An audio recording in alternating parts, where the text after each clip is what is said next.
Good morning, welcome to the Checkers Kitchen. And I thought this morning we will make a delicious bread. In fact, we're going to make two breads today. But I started off with a bread already last night. It's called a overnight bread where you don't need any kneading. You just put all your ingredients in a bowl, like I'm going to do now. So it's strong white flour and your yeast. So 10 grams of yeast. That was half a packet, so by the way. And a nice pinch of salt. Then all you need is some lukewarm water. So, once you've mixed this, you just leave this overnight. You cover it with plastic and it will do all the work by itself. Okay, so we've added our water and now you can see the lovely consistency it should be. It's rather wet. And it will stay wet like this, but because it's sitting overnight, it will get the yeast to do its job for us and we don't have to do any more kneading or get our hands into this.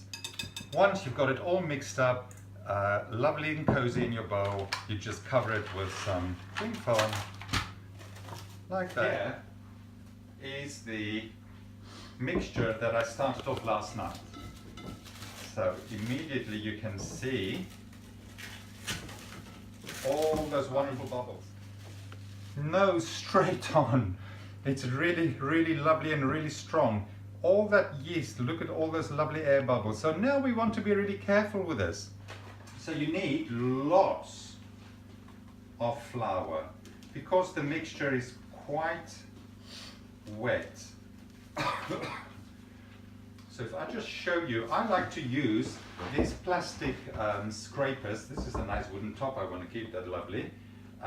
And if I do it like that, you can see, look at that lovely, beautiful, wet, sticky mixture. And the smell, my goodness. I think I'm in a brewery, not making bread.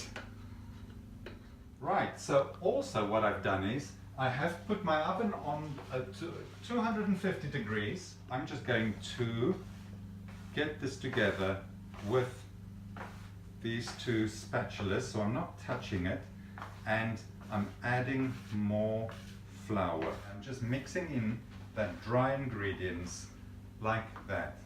So I think, and I can see that I'm going to need a bit more flour. The mixture should be in such a state that you would be able to pick this up, to put it into the black pot. I'm just waiting for the black pot to come to the right temperature.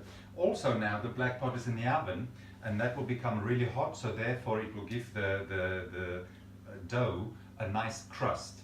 Before I'm going to put the dough in the pot, I will sprinkle it with some cornmeal. The cornmeal will help the bread from sticking to the actual pot. Our pot is hot enough, so I think it's time to get this baby into the pot.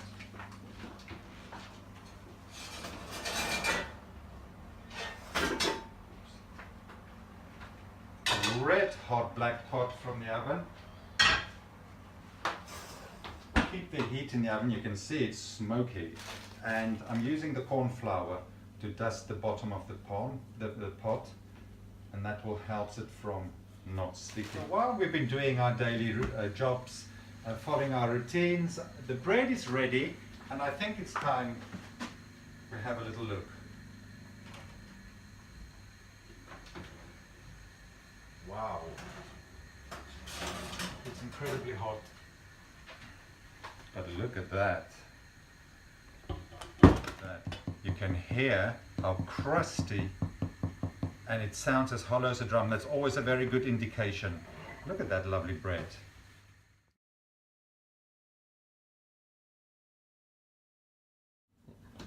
I think it's time to see what this loaf is all about. Listen to that crunch. And as I predicted, look at those lovely big holes.